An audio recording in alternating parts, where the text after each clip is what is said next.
Hello, thanks for tuning in. Joe Simhart here again. It's September 24th, and today's topic is going to be about mysticism and a few mystics that are revered by many of their followers even today, yet the behavior of the groups and maybe the mystics themselves can be questioned, even though they may have had authentic mystical experiences. So the three people I'm going to talk about are Ramana Maharshi. Let me give you a quick look at who he is here. All right, so there you go. That's Ramana Maharshi. And I'll give you a little background on him later. And then Meher Baba, we're going to look at him. They were sort of contemporaries. I'll give you their history a little bit later. This is a Meher Baba card. It says, "Don't worry, be happy." He was famous for that saying in this book about him called Much Silence, a biography. It says, "When mankind becomes completely deaf to the thunder of his silence, God incarnates as man." Meher Baba. And so he claimed to be one of these incarnations, an avatar. And a lot of people believe that, including a critic of mine at one point, Dick Anthony, who doesn't like anti-cult people so much, was a disciple of Meher Baba. So here's another picture of Meher Baba. Okay, get an idea what he looked like around middle age.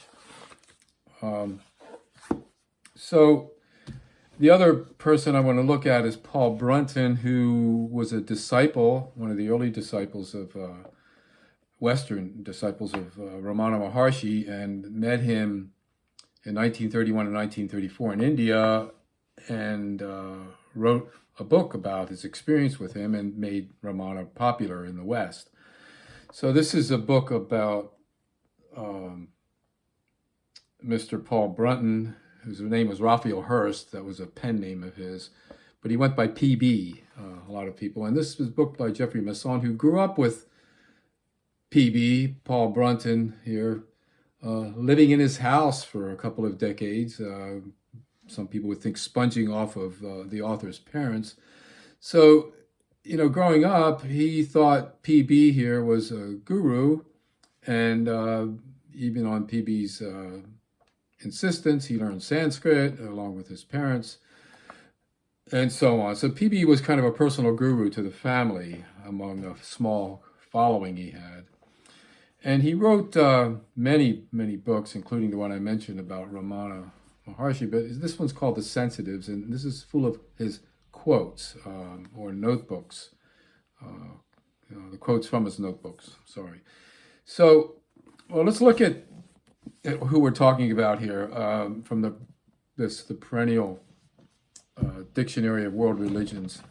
And so I'm going to turn to Ramana Maharshi here. And it says that he was originally called Ventakaramana in his childhood.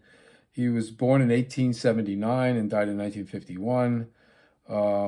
He is regarded by many as the greatest Hindu saint of the 20th century. After an uneventful childhood, he experienced in his later teens a succession of inner transformations that forever destroyed his attachment to his body consciousness. Basically, at age 16, he developed an anxiety over death. And as a teenager, you can imagine if you start going into the depths of what the hell that means, it can be a real dark night of the soul. He came out of that kind of shifting his awareness into an identification with being itself, what Indian philosophy calls the identification of Atman with Brahman, and he achieved that apparently. In fact, it says that here, that thereafter he dwelt, it is said, in a transcendent and eternal self-Atman. At age 20, he settled down on the hill Aranchalam near Madras in India, where he remained until his death. So it's kind of a holy mountain or holy space there. A spontaneous recognition by others of his spiritual attainment rapidly earned him the status of guru. Well, his family thought he was nuts, and they tried to convince him to come back home. But later, people began to recognize him and his God awareness as authentic, they thought, and it would be contagious in a way, and they felt peace and bliss around him. And he slowly developed a following, not unlike Eckhart Tolle, who sat on a park bench for 2 years after he went into a bliss state, recovering from a form of melancholia. And people began to be attracted to him. He began to talk to them. He became a spiritual teacher, and he's quite popular today. I mentioned him in a couple videos. Tolle mentions Ramana Maharshi as one of his kin in this enlightenment game. Anyway, technically speaking, Ramana was an Advaita sage, meaning he was a non-dualist sage, who experienced the identity of the Atman and Brahman. Such a saint knows himself as divine and deathless, not because he is a special manifestation of the god Vishnu or an avatar, but because his immersion in the universal spirit. In the last year of his life, he suffered an extremely painful sarcoma of the left arm, but never lost the blissful composure of his truly ways. Well, that's what his disciples say anyway, because he never wrote anything, or it's a report. So let's look at Meher Baba real quickly here. Meher Baba, which means compassionate saint. He was born in Pune in India as a Mirwan Irani to parents from Iran and of the Zoroastrian religion. He had disciples from among India's religious communities, and he received his first initiation from a Muslim woman, a saint called Hazrat Babajan. Now, it doesn't say this here, but they claim she was over 100 years old at the time he met her at age 19, and when he met her, she touched his forehead and interacted with him, and he went into this bliss state, similar to Tolle and Ramana at some point in their lives. And he remained there, and he went for 44 years without speaking at one point, just writing on a tablet or pointing to a set of letters to communicate with people. So this idea of the thunder of silence is associated with Meher Baba. He took a vow of silence in 1925, it says, and never spoke again until his death. He communicated with these letters in a letterboard. And as an example of divine love, he taught, he and his disciples cared for insane holy men called mast. As he traveled about India, he would seek out such individuals, feed and bathe them, and spend time in their company. But like much else about Meher Baba, the purpose behind this activity remained obscure. So he's the self-proclaimed avatar. Hollywood celebrities, took him up as their guru back in the day. Yeah, so Paul Brunton, PB, says that he's talking about Gandhi here as a self-realized mystic, and he compares him to contemporaries like Ramana Maharshi, Aurobindo, and Ram Dass. But at the end of this particular note, he says, perfect mystics are not the same as perfect beings. They are liable to error. So I thought that was quite a good insight on PB's part. He also says here in another note, not only is no one perfect, but also there is no one, be he husband, master, saint, or neighbor, about whom you may expect to find everything to your liking. When therefore we hear of a perfect master in Meher Baba, about whom everything was sadly imperfect, and find thousands of followers accepting him as such, including Western followers, we may understand why philosophy, not less than science, warns against credulity and gullibility. So perfect masters don't mean perfect lives, and you can certainly get lost in a lot of ridiculous behavior surrounding people in their ashrams. Then he goes on in this other note saying that a master like Ramana Maharshi could keep on collecting mystical or psychical experiences for years, but undoubtedly they are fascinating. But to whom? To the ego. But that is not the point of this quest. Ramana Maharshi told me back in the early 30s that he had thousands of such experiences. The essential point is to treat them as incidental and to rise into the over-self awareness and stay there. So stay in this awareness of the over-self, or pure being. That's the whole goal of this quest. And yeah, easier said than done. But let me look at something here that is said about Ramana Maharshi. Books by Ramana Maharshi are the greatest ever books on spirituality. Big statement, right? Big claim. I mean, you could say that about Jesus, Muhammad, Buddha, Osho, Rajneesh, and it goes on and on. It depends who you believe in. He was a man of very few words. In fact, these books were not even written by him. So his books not written by him. His disciples were witness of everlasting peace and experiences of true bliss in his presence. Whenever he spoke, it was about truth of God. And visitors were cleared of their doubts in a few words. So he had this magical, mystical quality of transferring a way of reducing anxiety, answering deep inner questions without hardly saying anything, almost by contact.